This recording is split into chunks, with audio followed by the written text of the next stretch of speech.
या अनोख्या आणि इतक्या मोठ्या प्रमाणावर राबवलेल्या जनसेवेच्या कार्याचे कौतुक करण्यासाठी जगद्गुरू श्रींच्या जन्मोत्सवानिमित्त महाराष्ट्राचे मुख्यमंत्री माननीय देवेंद्रजी फडणवीस तसेच राष्ट्रीय स्वयंसेवक संघाचे सरसंघचालक माननीय श्री मोहनजी भागवत आवर्जून उपस्थित होते। माननीय मुख्यमंत्री महोदयांनी या लोकोपयोगी कार्याचे भरभरून कौतुक केले। श्री गुरुदेव, सर्वप्रथम आपल्या सगळ्यांच्या वतीनं मी आदरणीय जगद्गुरू रामानंदाचार्य नरेंद्राचार्य महाराज यांना या 50व्या जन्मदिनाच्या निमित्ताने खूप खूप शुभेच्छा देतो। खरं म्हणजे हा अतिशय भव्य असा सोहळा 56,000 लोकांनी आपलं देहदान करण्याचा संकल्प केला। खरं तर ज्या प्रकारचं कार्य पूजनीय महाराजांनी या ठिकाणी उभं केलं, आपण विचार करा, देहदान हे किती महत्त्वाचं आहे। एक देहदान जर झालं तर त्याच्यावर 10 पेक्षा अधिक डॉक्टर हे शिकू शकतात। त्यामुळे समाजाचं आरोग्य चांगलं करण्याकरता ज्या डॉक्टरांची आवश्यकता आहे त्यांच्याकरता हे देहदान महत्त्वाचं आहे। आणि त्याहीपेक्षा महत्त्वाचं काय, तर त्याहीपेक्षा महत्त्वाचं आहे की एका देहदानातनं 9 वेगवेगळ्या प्रकारचे अवयव हे आम्ही वेगवेगळ्या लोकांना देऊ शकतो।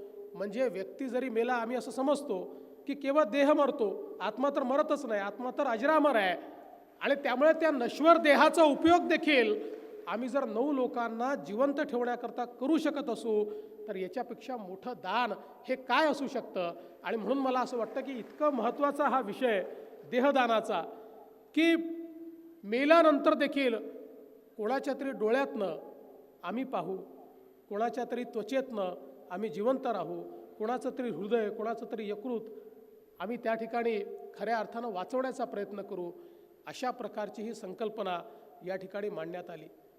पण इतके वर्ष झाले देहदानाच्या संदर्भात सातत्याने सरकारच्या वतीनं जनजागृती केली जाते, पण ज्यावेळेस केवळ सरकार त्याच्या पाठीशी उभं राहतं त्यावेळी त्याला जेवढा प्रतिसाद मिळत नाही तेवढा प्रतिसाद ज्यावेळी त्याच्या पाठीमागे समाज उभा राहतो, त्याच्या पाठीमागे समाजाची शक्ती उभी राहते, त्याच्या पाठीमागे आमचे धर्माचार्य उभे राहतात, त्यावेळी चमत्कार होतो।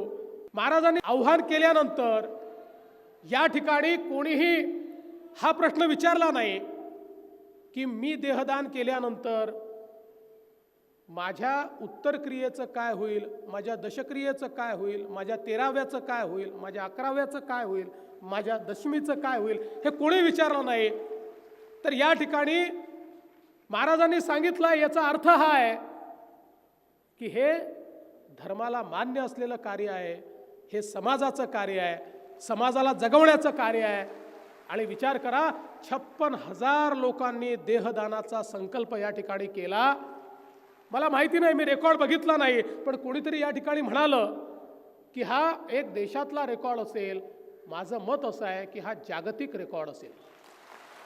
एका वेळी 56,000 लोकांनी देहदान करण्याचा संकल्प हा एक विश्व रेकॉर्ड असेल।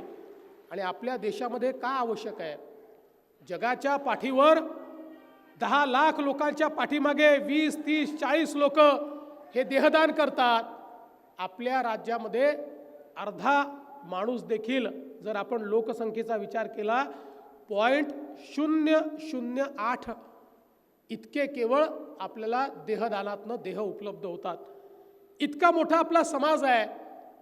आज इतक्या मोठ्या प्रमाणात आपल्याला दरवर्षी 5 लाख लोकांना अवयवांची आवश्यकता आहे आणि आम्ही किती अवयव देतो? केवळ 5,000 अवयव आम्ही त्या ठिकाणी पुरवतो। म्हणजे 4,95,000 लोक ज्यांच्या जीवनामध्ये आम्ही मेल्यानंतर, जिवंतपणी नाही, मेल्यानंतर परिवर्तन करू शकतो, त्यांनाही आम्ही मेल्यानंतर काहीच देत नाही। खरं म्हणजे मनुष्याचा स्वभाव किती स्वार्थी आहे बघा, की या ठिकाणी आम्ही जिवंतपणी तर आपल्याकरता जगतोच, पण मेल्यानंतर देखील आमच्या देहातनं दुसऱ्याला जर काही मिळत असेल तर तेही आम्ही देत नाही। पण आज जी प्रेरणा या ठिकाणी महाराजांनी दिली त्या प्रेरणेतनं 56,000 लोकांना हे लक्षात आलं की नश्वर देह हा मेल्यानंतर देखील उपयोगी येऊ शकतो आणि आपण दुसऱ्याला जीवनदान देऊ शकतो आणि त्या माध्यमातनं या ठिकाणी हा एवढा मोठा कार्यक्रम पार पडला। या 56,000 लोकांचं मी केवळ अभिनंदनच करत नाही तर त्या 56,000 लोकांना मी शतशत प्रणाम करतो की ज्यांनी या ठिकाणी हा कार्यक्रम आयोजित केला।